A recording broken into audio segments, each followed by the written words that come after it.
एकदम सुंदर सूचना त्यांची आहे. येणाऱ्या डीपीटीसी मध्ये आम्ही हा विषय मांडू आणि निश्चितपणे ज्याप्रमाणे आपण या ठिकाणी लायब्ररी केली की जी आज लायब्ररी जळगाव जिल्ह्यामध्ये सुंदर आहे, त्या पद्धतीने आपण या ठिकाणी या ठिकाणी करू शकतो का आणि 100% डीपीटीसी मला तरी वाटतं की त्याच्यात आम्ही या ठिकाणी सगळे आमदार महोदय आणि जिल्ह्याचे खासदार हा विषय मांडून हे काम करण्याचा प्रयत्न करू.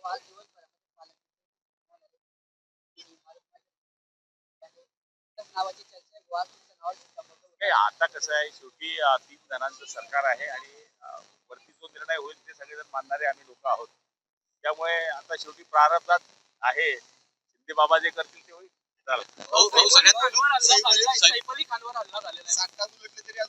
निषेध आम्ही त्याचा निषेध करतो. शेवटी कसं आहे की अशा पद्धतीने चोराने हल्ला करणं, सिक्युरिटी असेल, सिक्युरिटीने काय लक्ष दिलं हा सगळ्यात महत्वाची बाब आहे की ते काही सर्वसाधारण माणूस नाही आहे, चांगला ऍक्टर आहे आणि त्याच्या घरात असा हल्ला होतो आणि या ठिकाणी सापडत नाही. तर गृह खातं ह्या लवकरात लवकर त्या कैद्यांना पकडेल अशी खात्री आहे. शाहरुख खानच्या घराची रेकी पण झालेली आहे, पण गृह खातं कुठेतरी कमी पडतंय असा विरोधकांकडून आरोप होतो.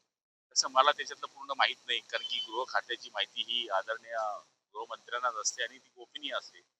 जास्त वाच्यता करणं उचित होत नाही, पण आपली सूचना मांडण्याचा आम्ही प्रयत्न. आदित्य ठाकरे म्हणतात की पालकमंत्री जी नियुक्त आहेत त्या गैरपक्षामध्ये त्यांनी भास्कर जाधवांना आवडवा 20 मध्येच त्यांची आमची कुटुंब में आम्ही पाहू की आम्ही 237 आहे. आधी उतर जाओ आमच्याकडे काही राहिलं नाही आता. तर 20 मध्ये 20 सांभाळा, 10 कधी येतील आमच्याकडे, झोपेत राहाल तुम्ही, समजले. सगळ्यात एका महिलेवर काढा पासण्यात आलंय. जाऊ दे ना यार, दिलं भाऊ एक विषय आहे महत्वाचा. या आपण शाळेमध्ये विज्ञान प्रदर्शनाच्या उद्घाटनाला आहेत, पण मात्र जळगाव शहरातल्या काही शाळा अशा आहेत की त्या ठिकाणी महापालिकेचं कचरा संकलन डेपो आहे. अनेक विद्यार्थ्यांचं आरोग्य कुठेतरी धोक्यात असल्याचं समजतं. बघा, मी तुम्हाला भाषणामध्ये आम्ही ते मांडण्याचा प्रयत्न केला की ह्या शाळेकडे बघितलं किंवा जिल्हा परिषद शाळेकडे बघितलं तर निश्चितपणाने आम्हाला थोडा मनाला वाईट वाटते आणि ती वस्तुस्थिती मी भाषणात मान्य केली. पण तरी सुद्धा आम्ही प्रयत्न करत आहोत. जसं शाळेना मागच्या काळामध्ये आम्ही वॉल कंपाऊंड केलं, शाळेमध्ये डिजिटल शाळा करण्याचा प्रयत्न केला. आता अण्णांनी आमदार फंडातून कॉम्प्युटर दिल्याचा उल्लेख शिक्षणाधिकाऱ्यांनी केला.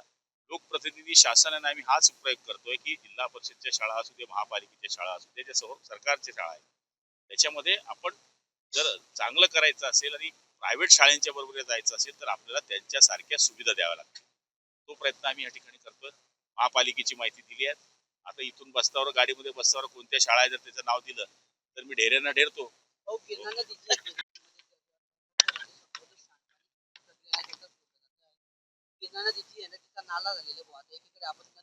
कालच्या दिवशीच मी हा विषय मांडला, कारण की बांबुरीच्या वरती एक फॅक्टरी आहे, त्याचं पाणी येत होतं आणि कालच त्यांची टीम पळवलेली आहे. पण आपण जे म्हणताय तर पाटाचं पाणी सुटल्यामुळे दुर्ग साईड आता नदी खूप पाहते.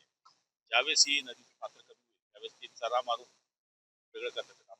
हो, पण महापालिका कुठली प्रक्रिया न करता थेट नाल्याचं पाणी सूचना दिल्या कालच त्यांना की हे कसं काय दिलं आणि प्रदूषण नियंत्रण महामंडळाकडे पण आपण तक्रार केली. तलावाची पण ती स्थिती आहे ज्या ठिकाणी आपण आलेले आहात. तलावाची लोकशाही मराठी ऐका, पहा, जागरूक रहा.